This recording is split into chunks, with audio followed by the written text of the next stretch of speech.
कराची के इलाके Malir model colony में गुज़िश्ता रात 3 मोटरसाइकिल सवार मुलजिमान ने घर के बाहर से शहरी से गाड़ी छीन ली। वारदात की सीसीटीवी फुटेज सामने आ गई। कराची के इलाके मॉडल कॉलोनी में गुज़िश्ता रात कार छीनने की सीसीटीवी सामने आ गई है। 3 मोटरसाइकिल सवार मुलजिमान ने घर के बाहर से गाड़ी छीनी थी। वारदात की सीसीटीवी फुटेज भी सामने आ गए।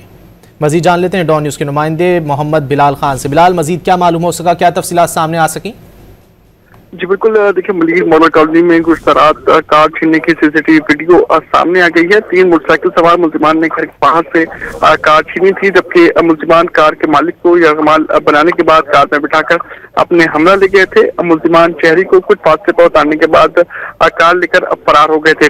पुलिस हुकाम की जानिब से बताया गया है कि वारदात के चंद घंटों बाद सदर टाउन में घर पर छापा मारकर कार बरामद कर ली है, जबकि मुलजिमान फरार होने में कामयाब हो गए। ये रात को ये पेश आया था, जिसके बाद पुलिस की जानिब से सदर टाउन के इलाके में छापा मारा गया था और वहां से अब जो है वो गाड़ी बरामद की गई है, जबकि मुलजिमान अभी तक गिरफ्तार नहीं हो सके। पुलिस हुकाम का कहना है कि सीसीटीवी फुटेज की मदद से मुलजिमान को जल्द गिरफ्तार कर लिया जाएगा।